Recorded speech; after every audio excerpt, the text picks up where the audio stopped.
저는 70대의 여자이고 슬하에는 아들이 한 명 있었습니다. 아들 내외와 손주, 손녀 3대가 한 집에서 나름 대가족을 이뤄 알콩달콩 행복하게 살아왔어요. 밀양댁은 참 자식복 하나는 타고났어라. 남편복 지지리도 없었는데 아들복이라도 하나 있어야 살지, 안 그래? 우엄해, 말하는 것 좀 보소. 부모복, 남편복, 자식복까지 쓰리콤보로 하나도 복 없이 박복한 여편네들이 세상 천지 얼마나 많은디요. 그러게, 들어보니 그러네요. 난 3가지 복 중에 자식복 하나라도 건졌으니 다행이지. 남편과 일찍 사별하거나 그런 이유로 남편복이 없다고 하는 것은 아닙니다. 저희 남편은 전형적인 한량으로 집안에 가진 돈이 어느 정도 있었는데 그 돈을 오로지 주색 잡기에 탕진해버린 이력을 가지고 있죠. 너무 심한 표현이라 듣기 거북하신가요? 그런데 그게 사실이랍니다. 환갑 조금 넘어 명을 달리한 바깥 양반은 평생을 가정에 충실한 적이 없는 사람이었습니다. 계절마다 품에 끼고 다니는 여자들이 바뀌었고 춤추러 다닌다, 술 마시러 다닌다가 그 사람의 주요 일과였어요. 2달에 한 번 집에 들릴 적에는 우리 태수 어디 갔어? 어디 가긴 어딜 가요. 학교 끝나고 학원 갔지. 에이, 골프까지 취소하고 아들내미 보러 왔더니 허탕이네. 그럼 고만 가보시오. 월수금은 태수가 학원으로 바쁜 날이니 앞으로는 금요일 피해서 오시고요. 여편네가 오랜만에 집에 들어온 하늘 같은 남편한테 그런 말밖에 할 말이 없어. 아들내미 보러 근 100일 만에 집에 들어온 양반한테 그럼 구첩반상이라도 해다 바치릴까? 이 여편네가 나긋나긋 앵기는 맛이라곤 하나 없이 그저 쉰 고사리보다도 더 질기고 거칠기 짝이 없으니 쇠ν 고사리가 싫거든 이제 어디 가짜란 고사리 직접 캐다 해먹어요. 잘못 캐다 먹었다 도골라 병이나 걸리지 말고. 이놈의 여편네, 그게 무슨 되도 않는 악담이여. 저리 비켜요. 아들 볼일 보러 왔으면 사거리 상가 태권도 학원에 직접 가서 얼굴이나 보고 가든가. 남편으로서의 도리를 일절하지 않는 남편을 저 역시 웃는 얼굴을 하고 예쁜 말을 하는 건 불가능했죠. 아무리 제가 할머니고 구시대를 살아온 사람이지만 전 그런 남편과 살며 100번도 넘게 이혼할 결심을 했었습니다. 그런 결심을 번번이 꺾이게 만든 건 아들이라는 존재였고요. 어쩌다 만나는 아빠라도 아들은 지 아빠를 만나면 그렇게 좋아했거든요. 아빠, 저 이번 시험에서 또 1등 했어요. 우리 태수가 누굴 닮아 머리가 이렇게 좋으냐? 아빠 닮아서 그러겠죠? 저는 아빠 하나밖에 없는 아들이니까. 아이고, 기특한 것. 태권도 학원 다니는 건 재미있냐? 막 재밌는 건 아닌데 체육도 열심히 해야 키도 크고 건강하다 그래서 다니는 거예요. 학원 같이 다니는 형들이랑 노는 것도 재밌고. 그래, 사내라면 모름지기 운동 하나 정도는 잘 할 줄 알아야 폼이 나지. 아빠, 저랑 목욕탕 가요. 저번처럼 짜장면도 먹고 바나나 우유도 먹고. 그래, 오랜만에 아빠가 집에 왔는데 우리 태수랑 목욕탕 가야지. 어쩌다 집에 오는 아빠를 2팔 벌려 환영하는 딱 한 사람. 저희 아들 태수였습니다. 엄마는 아빠가 싫죠? 왜 갑자기 그런 소리야? 아빠가 어쩌다 집에 들어오면 엄마 이마에 내천자가 생기거든요. 아빠가 너무 가끔 집에 오시니까. 그리고 태수야, 모든 집에 엄마 아빠가 다 사이가 좋은 건 아니란다. 우리 엄마 아빠는 그럼 사이가 나쁜 경우죠? 그게 싫으니? 이럴 거면 엄마 차라리 아빠랑 이혼하고 태수에게 새아빠 만들어줄까? 엄마, 저 솔직히 말씀드려도 돼요? 그래, 엄마가 그랬지? 뭐든지 엄마한테는 솔직하게 말해야 한다고. 엄마, 전 엄마가 아빠 싫어하는 건 알지만 이혼은 안 하셨으면 좋겠어요. 그래? 네, 아빠가 집에 자주 안 오는 거 저도 싫지만 엄마랑 아빠랑 이혼하면 아빠는 저 보러 아예 안 오실 거잖아요. 가끔이라도 아빠를 보는 게 그렇게 좋으니? 네, 엄마. 엄마 속상하게 하는 건 싫은데 아빠랑 노는 게 진짜 재밌고 좋거든요. 어린 아들은 어찌 보면 철없이 저에게 그런 말을 했을 겁니다. 그렇지만 아들의 그 말 하나는 사실이었죠. 안 그래도 바깥으로 떠돌기만 하는 사람인데 이혼까지 한다면 아들을 내팽개치고 아예 보러 오지 않을 사람. 어디 애먼 여자랑 딴 살림까지 차리면 아들 가슴에 또 대못을 받고도 남을 사람이란 걸 저는 누구보다 잘 알고 있었거든요. 그런 이유로 저는 애정적으로나 경제적으로 아내 취급이라곤 하나도 못 받으면서 평생을 살았습니다. 아들과 먹고 살고 하는 생활비 역시 제가 동대문에서 내복 장사를 하면서 벌었습니다. 그야말로 아들내미 하나 보고 살아온 삶이 지난 저의 삶입니다. 그래도 제가 자식복은 있었던 건지 저희 아들은 수제 소리 들을 정도로 공부도 잘했고 명문대를 졸업하고 나서 시작한 사업은 그야말로 승승장구를 해서 금수저도 아닌 녀석이 자산가 소리를 들을 정도로 성공을 했더랍니다. 억척스레 시장서 장사를 하면서 아들 하나 키우는 낙으로 평생을 버텨온 저였습니다. 그런데 그런 저의 아들의 갑작스러운 죽음은 청천벽력과도 같은 날벼락이었죠. 뭐라고요? 저희 남편이요? 어느 날 저녁 준비를 하던 며느리가 갑자기 쌀을 씻다 말고 제자리에 푹 주저앉는 겁니다. 애미야, 대체 무슨 전화길래 그러니? 어머니, 하진이 아빠가요.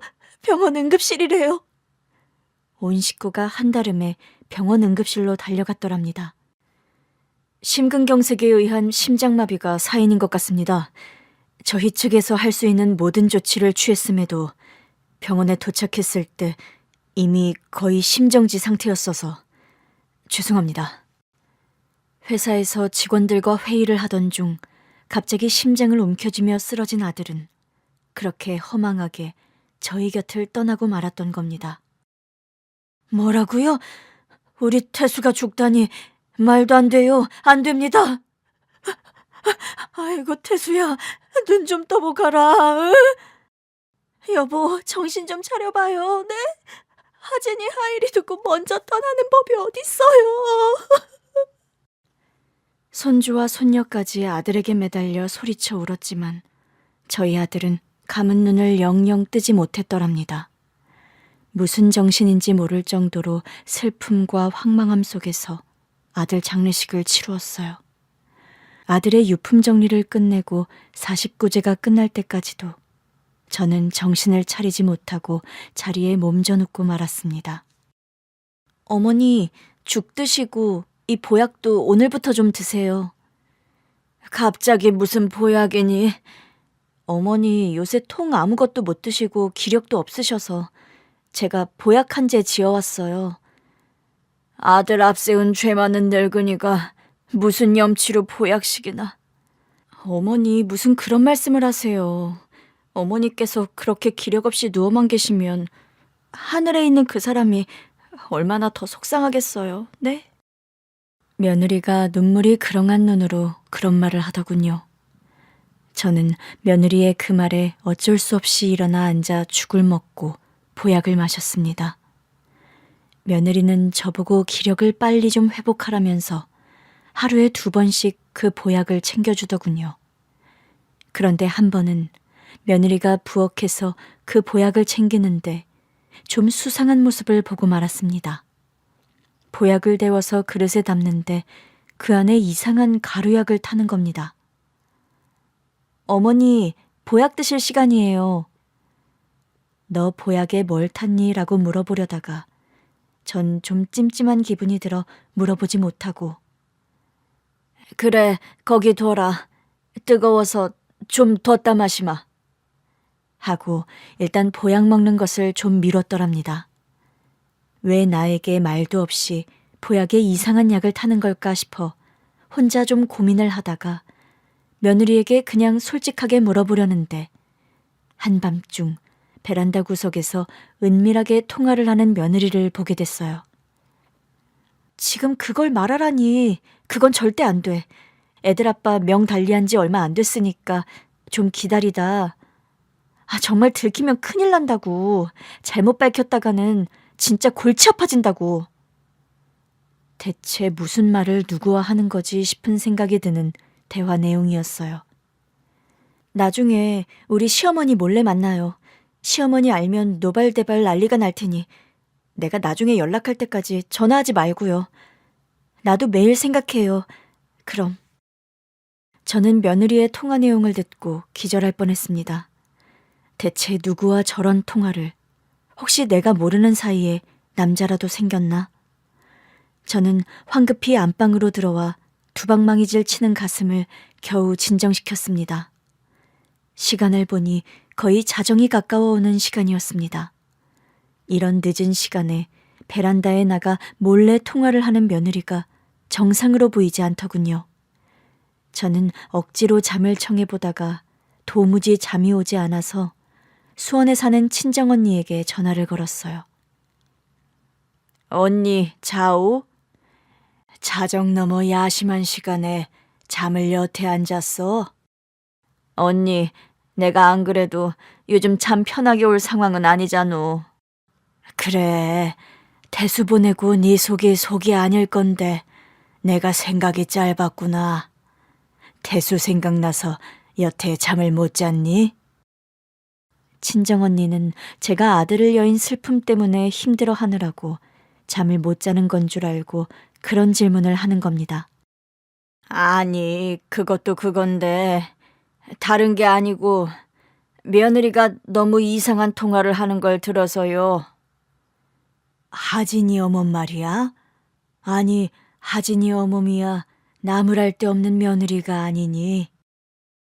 저도 여태 우리 며느리 자랑만 하고 돌아댕겼는데 요즘 하는 걸 보니 너무 이상한 행동을 많이 해서요. 무슨 일이길래 그래? 내가 요즘 태수 떠나보내고 밥도 못 먹고 계속 축 늘어져 있었잖소. 그랬지. 자식 먼저 떠나보내놓고 네 속이 어디 속이었겠니?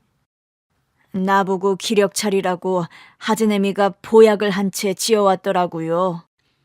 착하구나. 시어머니 기운 차리라고 그런 신경을 다 쓰고.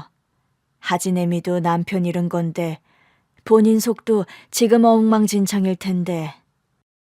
그런데 보니까요. 한약을 데워서 그릇에 담으면서 이상한 가루약을 타는 거예요. 뭐? 네가 먹을 보약에 약을 타? 그게 이상해서 애미 너 보약에 무슨 약을 타냐고 물어보려고 나갔는데 베란다에서 도둑고양이처럼 웬 남자와 통화를 하더라고요. 남자와 통화를 하는 건 어찌 알았니? 통화 내용을 들으면 얼추 짐작이 가잖소. 저는 제가 들은 며느리의 통화 내용을 친정언니에게 전해주었습니다. 정말 하진애미가 그런 통화를 하더란 말이냐? 네, 언니. 저 그 통화 내용을 들으면서도 다리가 벌벌 떨려서 정말 겨우 안방으로 들어왔네요. 세상에, 아무리 믿는 나무에 곰팡이 핀다는 옛말이 있다지만 설마 하진애미가 남편 죽고 얼마 되지도 않아서 그런 짓 저지를 사람이냐? 저도 아니라 생각하는데 너무 찜찜해서. 허긴 태수가 모아놓은 재산이 상당하니까. 듣자 하니 너도 생명보험인가 뭔가 여러 개 들어놓았다고 하지 않았니? 그럼 설마 하진애미가 제 생명보험금 노리고 보약에 약을 탔다는 거요? 지금 내가 그런 의심이 들게 네가 말을 해놓고 그런다. 가만히 있자. 너 보험 들 때 그거 다 하진애미가 들라고 해서 들었었잖니? 맞아요. 하진애미가 지 친한 동창이 어렵게 살면서 보험한다고 좀 다달이 돈 많이 들어가는 걸로 들어주라고 해서 그때 그랬죠. 이거 혹시 신문이나 뉴스서만 보던 보험금 노린 뭐 그런 건 아니겠지? 아니 언니, 설마요. 하진애미가 돈 아쉽게 사는 여자도 아닌데 왜요? 돈 욕심 앞에 그런 게 어딨어. 남편 명 달리 했겠다. 이거 혹시 혼자 남은 시험이 귀찮아서 설마?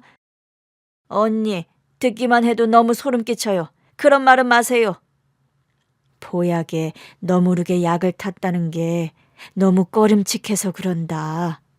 너 고혈압에 당뇨도 있어서 아무 약이나 먹으면 안 되는 거 하진애미가 누구보다 더 잘 알지 않니? 그러니까 그걸 물어보려 나가다가 며느리가 하는 더 이상한 통화를 들어서 이 사달이죠. 아이, 일단 너 정신 바짝 차리고. 참, 내일은 뭐 하니? 날 박자마자 우리 집으로 건너오는 게 좋을 것 같다. 내일요? 마침 내일 안사돈이 우리 집에 오기로 한 날이네요. 아니, 안사돈이 왜 너네 집에를 온다니? 태수 장례식 끝나고 나 몸져 누워있고 또 지 딸도 걱정돼서 겸사겸사 반찬 가지고 오나 봐요. 그래? 안사돈이 온다고? 예, 이참에 너 그 보약 말이다. 하진애미가 약 타가지고 가지고 온다는 그 한약. 한약은 왜요? 그 한약을 안사돈을 한번 먹게 해봐라. 무슨 사달이 나나 안 나나. 언니, 사달이 날 약이면 사돈 먹이면 더 안 되는 거잖아요. 생각해봐라. 사달이 날 약이면 일단 하진애미 표정부터 변할 거 아니니. 먹고 나서 사달이 날 약을 지엄이 먹인다는데 먹지 못하게 난리 부르스 떨 거 아니냐. 언니 말 듣고 보니 그럴 법하네요. 일단 그 방법을 써서 하진애미 속셈을 간파해 보자꾸나. 날 박는 대로 나도 너 걱정돼서 보러 간단 구실로 너희 집으로 갈 테니까 너무 걱정 말고 있고. 알았어요. 언니 고맙소. 고맙긴 뭘. 일단 잠부터 좀 자두고. 맨몸으로 100억 자산을 이룬 아들이 죽자 슬퍼하는 내게 며느리가 가져온 보약이었습니다. 그 보약에 약을 타는 게 수상해서 저와 언니는 그런 결정을 내렸던 거죠.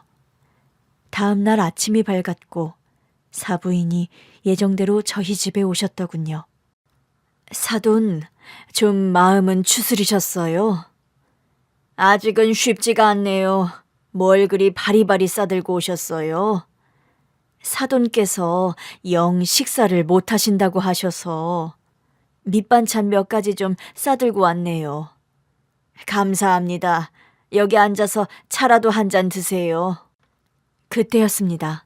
부엌에서 며느리가 쟁반에 보약을 받쳐들고 나오더니 어머니, 보약 드실 시간이에요. 하면서 저에게 그 수상쩍은 보약을 또 내려주고 가더군요. 이 보약이 그리 좋은 거라면서 사부인도 한 잔 드시게 하자꾸나. 네? 어머니 드시는 보약을 왜요? 어머님 드세요. 그저 대수롭지 않게 말하면서 부엌으로 들어가 사부인이 들고 온 밑반찬을 정리하는 며느리였습니다. 사부인, 이게 기력 회복하는 보약이라는데 저는 잘 체질에 안 맞는 것 같아서요. 사부인 한 잔 드셔보시고 괜찮으면 가져가 드세요. 아유, 제가 뭐 기력이 떨어진 것도 아닌데 왜요? 우리 나이에는 다들 기력이 없죠. 드셔보세요. 저는 불어 사부인에게 보약을 권했고 계속 마다하기 애매했던 사부인은 결국 제 보약을 마셨습니다. 그런데 그때였어요. 제가 준 보약을 마시고 얼마 후에 갑자기 사부인이 구토를 하며 두통을 호소하는 겁니다. 아니, 왜 이렇게 메스껍고 머리가 아프니? 엄마, 갑자기 왜 그러세요? 네 시어머니 드실 보약을 내가 대신 마셨는데 이 사다리로구나. 저는 그 모습을 보고 당장 며느리에게 소리를 질렀습니다. 하진애미, 너 보약에 대체 뭘 탔길래 네 어머니가 이 보약 먹고 이 난리야? 어머니, 그게 대체 무슨 말씀이세요? 영문을 모르겠다는 얼굴로 되려 저에게 되묻는 며느리였습니다. 저는 더는 참지 못하고 폭발하고 말았더랍니다. 너 대체 나 몰래 한약에 뭘 탔길래 이 사달이야? 아니, 제가 어머니 몰래 무슨 약을 탔다는 말씀이세요? 내가 못 본 줄 아니? 너 어젯밤에도 부엌에서 보약에 무슨 이상한 가루약 타는 걸 내가 다 봤다. 아니, 어머니, 그럼 그것 때문에 불어 이 보약을 저희 엄마에게 드시게 한 거예요? 네 반응 보려고 그랬어. 그런데 심드렁하게 들어가길래 혹시나 해서 사부인에게 권했는데 대체 무슨 약을 타서 이 보약을 먹고 사부인이 저리 머리가 아프다고 난리인 거냐고. 어머니, 저 사실은요. 왜 말끝을 흐리니? 바른 대로 말 못해? 너 혹시 집안 재산 탐나고 내 보험금 때문에 이런 일을 벌인 거야? 그래? 어머니, 말도 안 돼요. 대체 무슨 말도 안 되는 말씀을 하세요? 아니, 사부인, 제가 듣자 하니 너무 막말을 하시네요. 어떻게 저희 딸에게 그런 오해를 하십니까? 여전히 수상쩍은 보약의 여파로 머리를 감싸쥐고 끙끙 앓는 소리를 내면서 그런 말을 하는 사부인이었습니다. 예, 효경아, 너 이제 더는 속이지 말고 네 시어머니께 이실직고 해라. 엄마, 아무리 그래도 지금은 때가 아니라고요. 네가 네 시어머니 생각해서 그 때 찾느라 네가 지금 보험금 노리고 이상한 짓이나 벌이는 며느리로 오해받고 있잖니. 며느리와 사부인 두 명이 주고받는 대화를 들으니 저는 더욱 어이가 없었습니다. 지금 두 사람 무슨 말을 하는 거죠? 날 속이지 말고 이실직고 하라니. 하진애미, 너 나를 속이는 게 있어?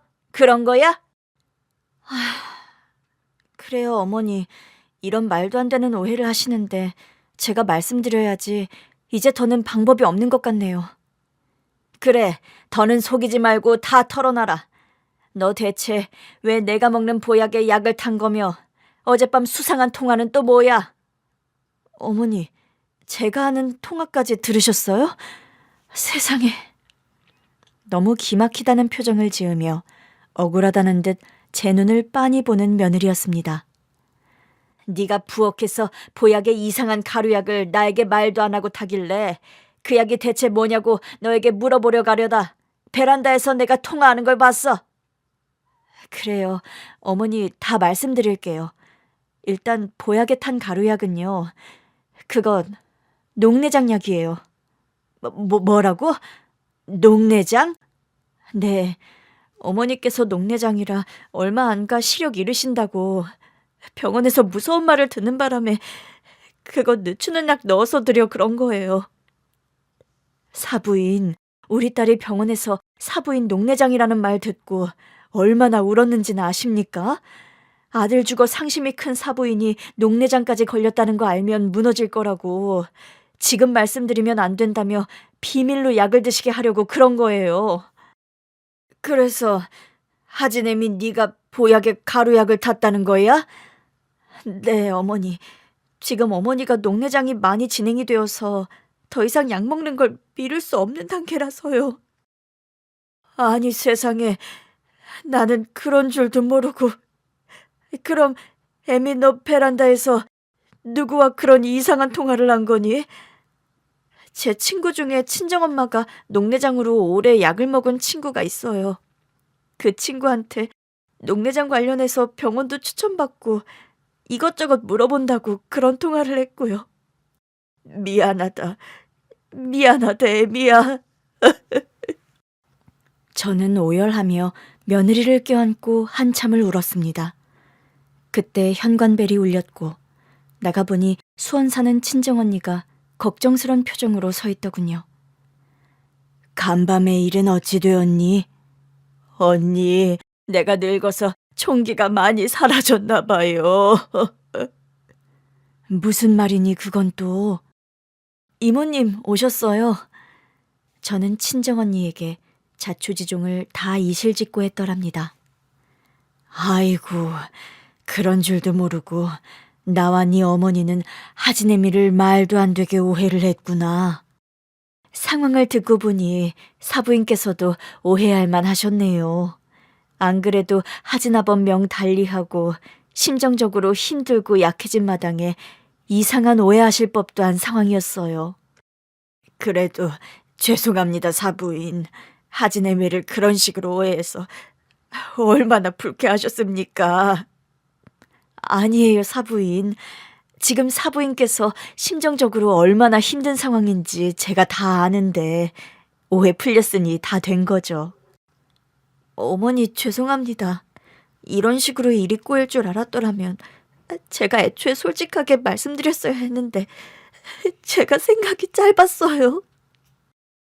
아니다, 애미야. 오해를 한 내 탓이야. 너처럼 착한 며느리를 두고 그런 오해나 하다니. 내가 치매가 온 모양이다. 미안하구나. 저는 며느리의 손을 잡고 진심으로 사죄의 말을 반복했더랍니다. 그런 우여곡절을 겪고 나서 저는 녹내장에 걸렸다는 사실을 알게 되었죠. 녹내장이란 병이 참 무서운 병이더군요. 아무런 자각 증상이 없다가 증상이 좀 나타났을 때에는 걷잡을 수 없는 속도로 시력을 잃어가는 병이었죠. 저 역시 증상이 발현되기 시작하면서 하루가 다르게 시력이 나빠지기 시작했어요. 저는 시력이 점점 떨어지는 바람에 밥을 먹거나 옷을 입는 일조차 며느리의 도움을 받아야 하는 지경에 이르렀습니다. 어머니, 국하고 밥은 늘 같은 위치고 왼쪽부터 해서 시계 방향으로 오늘은 4가지 반찬이에요. 맨 왼쪽은 김치, 다음은 감자볶음, 장조림, 김이 놓여 있으니 그렇게 드셔요. 아침부터 반찬도 많이 했구나. 점심은 번거롭게 차리지 말고 외식이나 나가자. 네, 그렇게 할까요? 식사를 다 하고 나면 설거지보다 제 손을 끌고 가서 양치질이며 식사 후에 더러워진 제 옷을 갈아입혀주는 며느리였어요.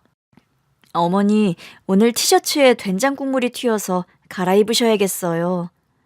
내가 시력 떨어지면서 뭐 먹을 때 음식을 많이 흘리지? 미안하다, 일감만 늘게 해서. 어머님도 참 무슨 그런 말씀을 다 하세요. 빨래야 세탁기가 다 알아서 해주는데 제가 힘들 게 뭐가 있다고요. 세탁기 청소기 있어도 세탁기 돌려 건조시켜 다 개켜야지. 청소기도 다 사람 손으로 돌리는 걸. 그 정도는 아직 힘들지 않게 해낼 만큼 저 젊고 건강하니까 너무 마음 쓰지 마셔요. 하진애미야, 내가 시간 지나면 아예 앞을 못 보게 될 텐데 네가 언제까지 내 뒷바라지를 할 수 있겠니? 언제까지라뇨.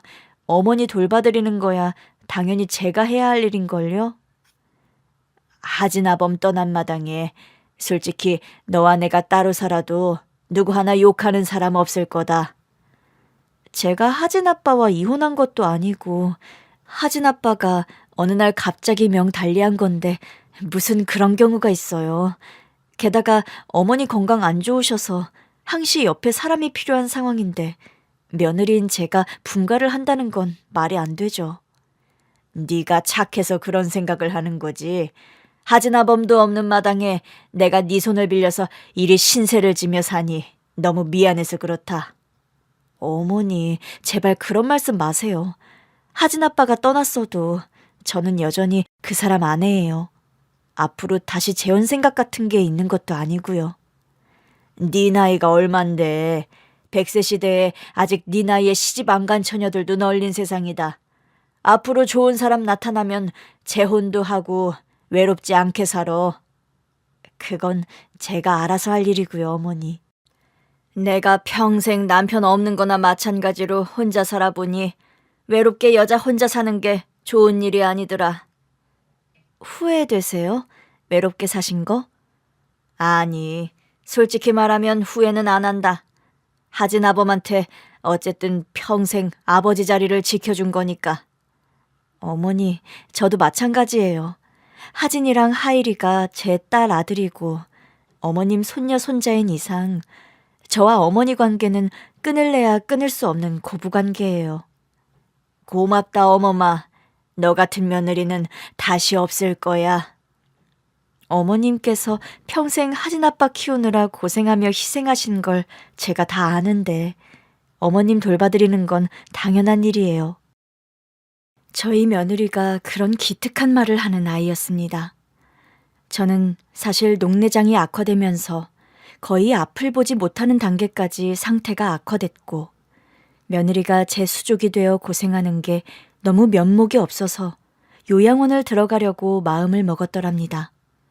그런데 며느리가 한사코 반대해서 며느리 도움을 받아가며 일상을 살아가는 중이지요.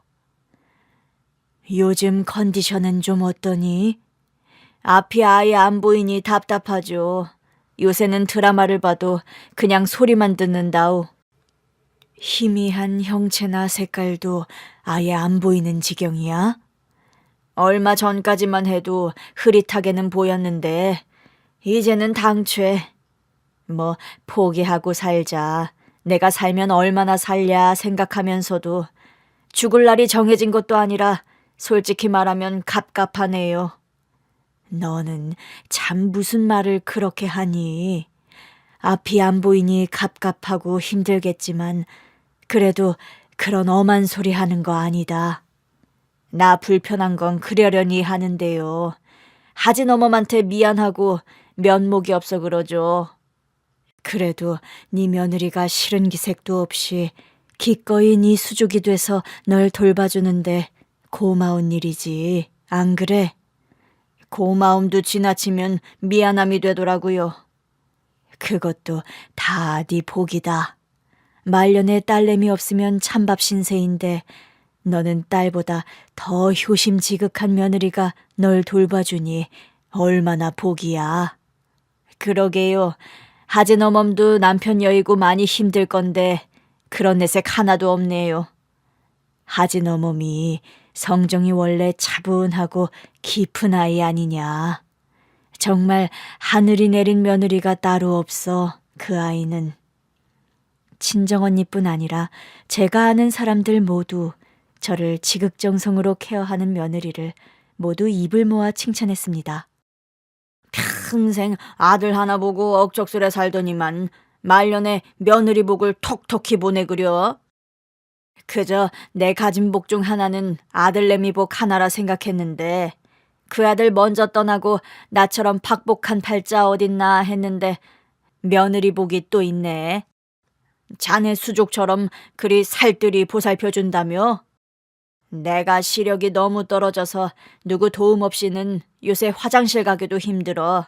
밥 먹는 거, 씻는 거, 화장실 가는 거 며느리가 옆에서 살뜰하게 챙겨주니 나야 고맙지. 자기가 요양원 가겠다 했다면서? 아들도 먼저 세상 떠난 마당에 솔직히 며느리 볼 염치가 없어서 그랬는데 극구 집에서 날 모신다 하니 요즘은 아들이 버젓이 살아있어도 시어머니 안 모신다는 며느리들이 널렸는디 참 효부가 따로 없네. 옛날이었으면 열려문에 효부상이라도 내려줘야 할 아이야. 간병인 쓰라 해도 말도 안 듣고 지가 나서서 하니. 말이 나와 말인데 자네 집은 돈이 부족한 것도 아니잖아. 집에서 간병인을 한 명 쓰면 며느리 일이 덜어질 거 아니야. 내 성격 까탈스럽고 예민한 거 알아서 그래. 남의 손 타는 걸 내가 싫어하는 건 사실이니. 하긴 자네 아들이 100억 자산가 소리 듣던 사람인데 돈이 없어 간병인 안 쓸 이유는 없겠지. 참 돈이 없는 것도 아닌데 시어머니 성정 생각해서 지가 직접 간병하는 것도 참 기특하기 짝이 없고. 그래서 내가 불어 집안일 하는 도우미는 더 쓰게 했어. 살림하는 일에서라도 좀 부담을 덜어주게 말이야. 잘했네. 그렇게 해야 며느리도 좀 쉬는 시간도 있고 그러지. 며느리의 살뜰한 케어를 받으며 살아가던 어느 날이었습니다. 먼저 명을 달리한 아들 레미의 일주기 제사를 며칠 앞둔 날이었죠. 엄마, 저 말씀드릴 게 있어요. 무슨 일인데 그렇게 심각한 얼굴을 하고 있어? 저 결혼해야 할 것 같아요. 뭐? 너 제대한 지 얼마 되지도 않은 녀석이 갑자기 뭔 결혼이야? 여자친구 미지가요. 임신했어요, 엄마. 너 사고 쳐서 결혼을 하겠다는 거야? 사고 쳐서 결혼은 아니에요. 저 대학 졸업하고 취직만 하면 어차피 미지랑 결혼하려고 했으니까요. 그게 지금은 아니잖아. 한 3년, 아니 5년은 후의 일이었지. 죄송해요, 엄마. 그런데 미지도 나도 결혼해서 아이 낳는 게 맞다는 생각이에요. 생각지도 않은 손주의 결혼식이 진행되게 된 거였죠. 군에서 제대한 뒤로 복학해서 대학을 다니던 손주 녀석이 혼전 임신으로 결혼을 하게 되자 매일 근심 속에 사는 며느리였습니다. 어머마, 또 한숨이냐? 하일이 녀석 생각하니 머리가 지끈거려요, 어머니. 생각보다 빨리 장가를 가서 그렇지. 뭐 평생 하이리를 데리고 살 작정은 아니었잖니. 그래도 아직 대학생이잖아요. 지 앞가림도 못하는 녀석을 장가 보내려니 마음이 무겁네요, 솔직히. 되려 잘된 일일지도 모른다. 그게 무슨 말씀이셔요? 하이리가 나름 부족할 거 없는 환경에서 호야호야 자라다 보니 사는 녀석이면서도 좀 설탕물 같은 데가 있어 걱정이었는데 장가가 지 처자식 생기면 정신 차려서 공부도 더 열심히 할 게다. 어머니, 하일 아빠랑 저 결혼할 때 어머님도 저 같은 마음이셨어요? 그런 질문을 던지며 저를 빤히 보는 며느리였습니다. 며느리가 그런 질문을 하는 데에는 나름 이유가 있었죠. 저희 아들이 결혼을 하던 때에도 혼전 임신을 해서 예정에 없던 빠른 결혼을 한 경우였거든요. 엄마, 저 이 사람과 결혼해요. 동대문서 내복 팔아 안 먹고 안 입으며 겨우 서울대 보내놨더니 대학 졸업도 전에 장가라니. 효경이가 임신했어요. 결혼 못 미뤄요. 지금 혼전 임신을 했다는 거야? 죄송해요, 엄마. 너 하나 보고 여태 살아온 내게 네가 이런 배신을 때려? 엄마, 효경이 진짜 좋은 여자예요. 엄마가 배신당했다 생각 안 들 만큼 저희 잘 살 거고 효경이도 엄마한테 정말 잘한다고 했어요. 어머니, 저를 마음에 안 들어 하신다는 거 잘 알아요. 그렇지만 저 정말 잘할게요. 딸보다 더 살갑고 정 많은 며느리로 어머니 평생 잘 모실게요. 그런 말을 하면서 결혼 허락을 구하던 아들과 며느리였습니다. 앞길 창창한 서울대생 아들이 대학 졸업도 전에 혼전 임신으로 결혼을 한다고 해서 저는 그때 화병이 나서 며칠을 몸져 누웠더랬죠. 그래, 네가 울면서 결혼 허락 구하며 내게 그런 말을 했지. 딸보다 더 살가운 며느리가 되겠다고. 어머니, 저 그런데 그 약속은 지키지 않았나요? 그럼 지키다 마다 말한 약속의 100배는 더 지켰지. 저는 그런 말을 하며 며느리의 손을 꼭 잡아주었더랍니다.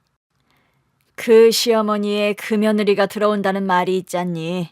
너를 닮아 네 며느리가 되는 아이도 너처럼 아주 좋은 아이일 거다, 효경아. 요즘 젊은 애들이 며느리 노릇하는 아이가 있을라고요. 그저 둘만 잘 살아도 걱정이 없겠어요. 하일이도 가장 노릇 잘 해낼 거야. 지 아빠가 책임감 강하고 성실한 사람이었는데 평생 보고 배운 게 있을 거 아니니. 안 그래도 지 아빠 회사 일 바로 배운다고 덤벼드네요. 얼마 전까지만 해도 적성이네 뭐네 하며 고민하던 녀석이. 그거 보렴. 처자식 생기니 바로 하일이가 책임감 생겨 그러는 거. 우리 김씨 집안 남자들이 결혼하면 책임감 생기는 스타일이다. 아버님은요? 그 사람이야 별종이고. 우리 시아버지도 평생 처자식밖에 모르고 산 분이라더라. 하일이 결혼식 하려면 한복도 맞춰야 하고. 어머님, 우리 아주 고운 걸로 같이 맞춰 입어요. 그러자 한복에 맞춰 옷가락지도 하고 비녀도 고르고 나 살아생전 우리 손자 손녀 결혼하는 거 볼까 싶었는데 생각해보니 하일이가 효자구나.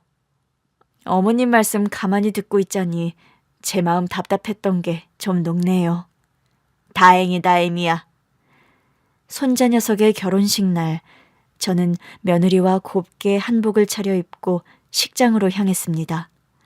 앞이 잘 보이지 않는 터라 한 손에는 지팡이, 한 손은 며느리의 손을 잡고 예식장으로 들어갔지요. 할머니, 오늘은 컨디션이 좀 괜찮으세요? 오늘이 너의 결혼식 날이라 그런가 아예 깜깜하게 안 보이는 날도 있는데 희미하게라도 눈이 잘 트이는구나, 오늘따라. 와, 정말 다행이에요, 할머니. 저 그럼 드레스 잘 어울리는 것 같으세요? 그럼 화사하니 아주 세상에서 가장 예쁜 신부가 따로 없구나. 손주 며느리는 애교도 많고 정이 많은 스타일의 아이였습니다. 신혼여행을 다녀오고 나서 신잡살림도 저희 집과 근거리에 얻었어요. 주말이면 언제나 저희 집에 와서 제 말동무도 하고 목욕탕에도 같이 가주는 손주 며느리였죠. 할머니, 저 왔어요. 주말인데 집에서 쉬지 않고 또 놀러 왔니? 오늘 할머니랑 저랑 같이 드라마 보고 목욕탕 가는 날이잖아요. 주말마다 안 그래도 된다. 젊은 아이들이 약속도 많고 그럴 텐데. 하일 오빠 기말고사 기간이라 공부하러 도서관 갔고 저 혼자 집에 있으면 심심하기나 하죠. 그러면서 제 팔도 주물러주고 드라마 보며 화면 설명도 해주고 제가 좋아하는 간식도 사다주는 손주 며느리였습니다. 할머니, 이거 수제 양갱인데 좀 드셔보세요. 녹차 마신 것 같은데 맞으니? 정답입니다. 이 집이요. 직접 다 몸에 좋은 천연 설탕을 써서 유기농 재료로만 만드는 곳이에요. 입맛에 맞으세요, 할머니? 달지도 않고 아주 맛나구나. 며느리에 이어 손주 며느리까지 살갑고 딸 같은 아이가 들어와 저는 너무 감사할 따름이었습니다. 어머마, 효경이가 널 닮아 착하고 참 아이가 살가워. 그 며느리의 그 며느리죠? 그러게 말이다. 옛말 틀린 거 하나 없구나. 효경이가 주말마다 와서 어머니 말벗해주니 좋으세요? 좋다마다 내 평생이 너 알다시피 많이 외로웠잖니. 평생 밖으로 떠도는 남편 덕에 아내로서 사랑 한번 받아보길 했나. 동대문서 종일 장사하고 들어오면 아들 녀석이 공부하다 날 맞았지. 아버님이 너무 그러시면 차라리 갈라서지 그러셨어요.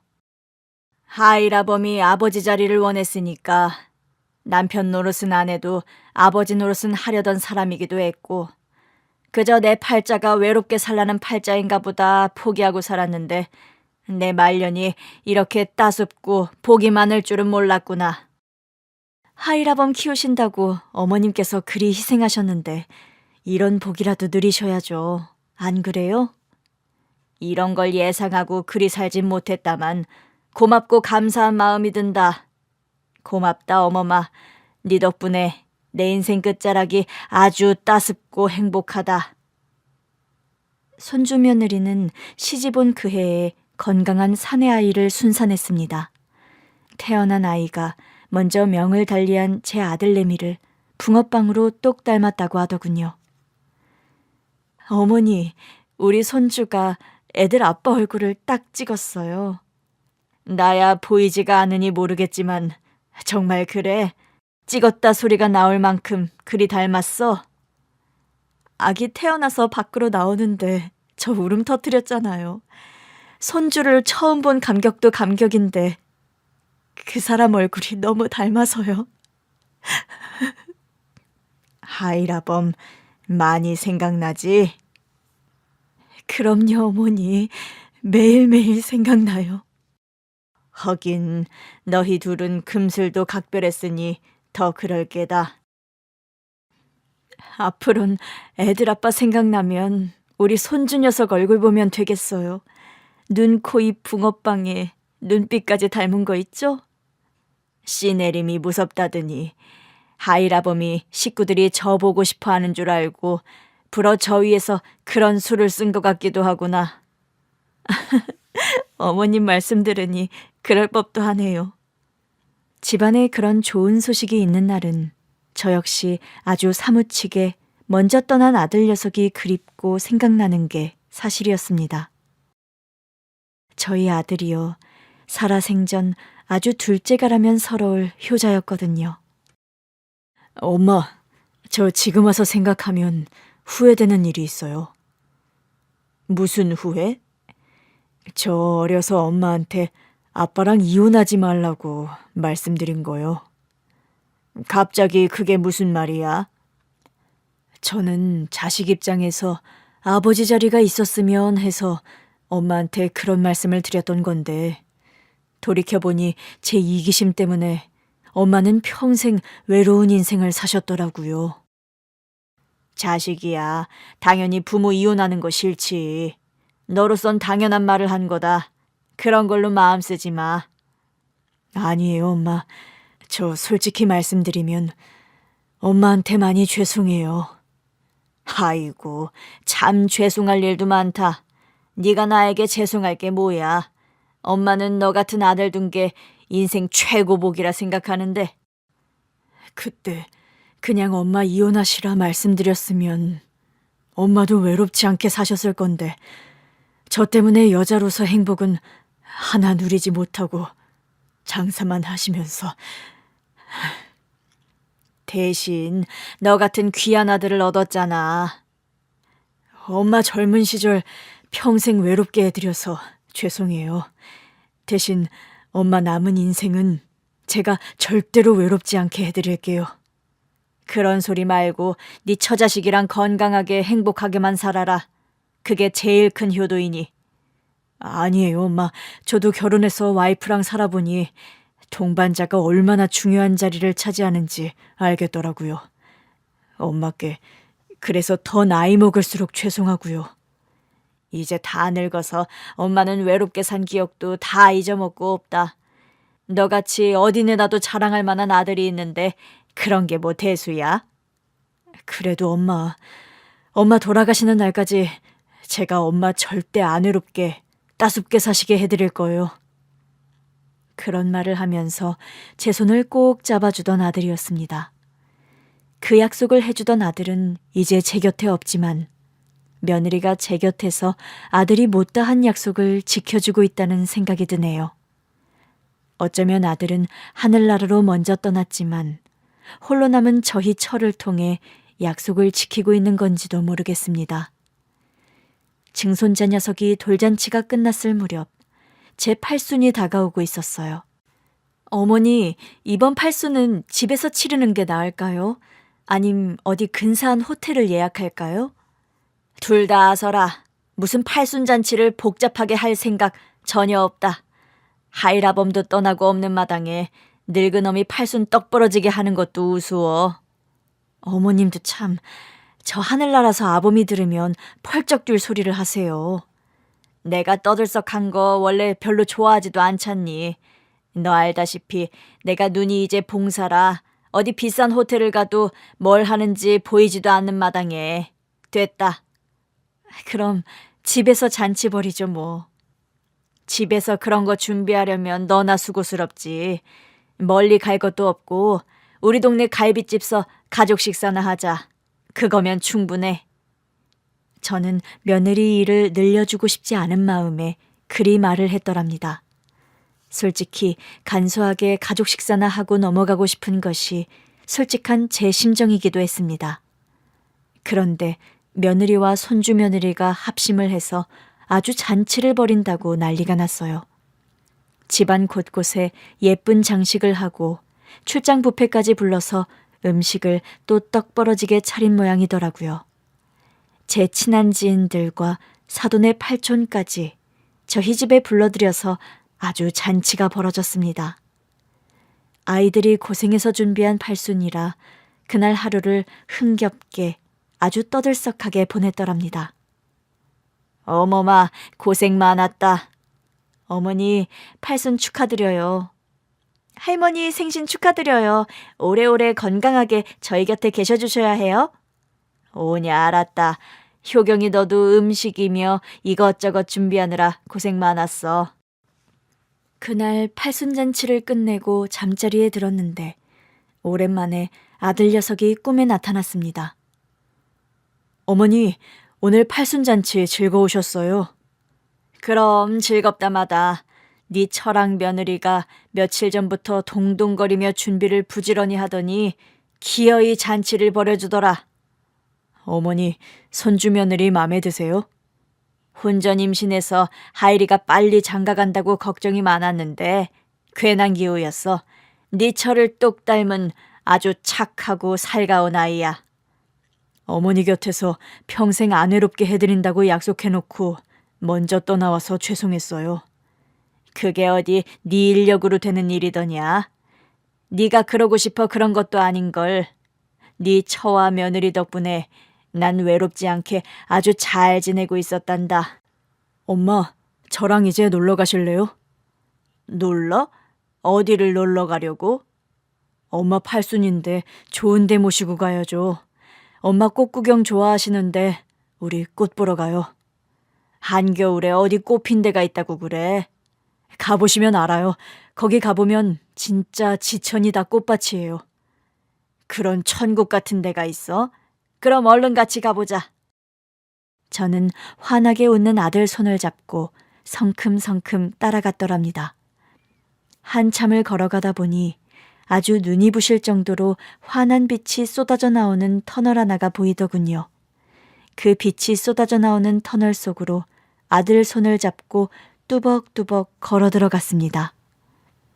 어머니, 일어나실 시간인데 여태 주무세요? 어머니! 뭔가 대답을 하려는데 아무 소리가 되어 나오질 않더군요. 어머니, 정신 차려보세요, 어머니! 엄마, 무슨 일이에요? 할머니가 대꾸를 안 하시는구나. 뭐라고요? 할머니, 일어나세요. 제 목소리 안 들리세요? 할머니! 제 가슴께에 귀를 대고 소리를 들어보는 손녀의 감촉이 희미하게 느껴졌습니다. 엄마, 할머니 심장 소리가 하나도 안 들려요. 팔순잔치를 치른 다음 날 아들내미 곁으로 소풍을 떠나게 된 저였습니다. 그 손녀의 흐느끼는 소리를 마지막으로 아무런 소리도 감촉도 느껴지지 않는 진공상태 비슷한 허공 속으로 자꾸만 빨려 들어가는 느낌이 들더군요. 그 허공 속으로 빨려 들어가는 느낌 끝에는 정말 만개한 꽃밭이 펼쳐져 있었어요. 그 꽃밭 가운데서 아들 녀석이 환하게 웃으며 손을 흔들고 있었습니다. 저도 아들내미를 향해 환하게 웃으며 뛰어갔더랍니다. 엄마, 이제 예쁜 꽃이 선명하게 다 보이세요? 그러게 말이다. 어제까지만 해도 앞이 깜깜하니 하나도 안 보였는데 널 따라오니 천지가 개벽한 것처럼 훤하게 잘 보이는구나. 그동안 고생 많았어요, 엄마. 아니야, 나 돌보느라 네 처가 고생 많았지. 여기 꽃밭은 사철 이렇게 꽃이 만발이래요. 너무 좋죠? 그러게 정말 좋구나. 여기는 겨울도 없나 보구나. 사철꽃이 만개라니. 엄마 추운 거 싫어하시잖아요. 꽃 피는 봄이 제일 좋은데 짧아서 아쉽다 하셨는데 여기는 진짜 천국이죠. 그래, 정말 천국이 따로 없다. 아들과 손을 잡고 그 향기로운 꽃향기가 진동하는 별천지의 꽃밭을 걷고 또 걸었습니다. 대수야, 꽃밭이 끝나면 뭐가 또 나타나니? 더 크고 예쁜 꽃밭 하나가 더 있고요. 풍광 좋은 바다 하나를 건너면 산 정상에 엄마가 제일 보고 싶어하는 분이 기다리고 계세요. 내가 제일 보고 싶어하는 사람? 네, 엄마가 살아생전 매일매일 보고 싶다고 하시던 분이요. 아들 말 맞다나 예쁜 꽃밭 하나를 지나 풍광 좋은 바다를 배도 타지 않고 술술 건넜답니다. 바다를 건너면서도 옷이 하나도 젖지 않는 것이 참 신기했어요. 그리고 다리가 아픈 줄도 모르고 한참을 올라간 멋진 전경의 산 위에 제가 그리도 보고 싶어 하던 저희 친정엄마가 환하게 웃으며 앉아 계셨습니다. 엄마! 저는 엄마를 부르며 엄마의 품속으로 뛰어들어갔어요. 환한 구름 무더기가 저와 모녀와 아들에게 천천히 다가왔습니다. 그 구름 무더기를 타고 또 어디론가 흘러가듯 여행길에 떠나게 된 저와 엄마, 아들이었습니다. 이번에는 아들에게 행선지를 묻지 않았어요. 묻지 않아도 천국처럼 포근한 어떤 곳일 거라는 예감이 들었으니까요. 긴 얘기 들어주셔서 정말 감사합니다.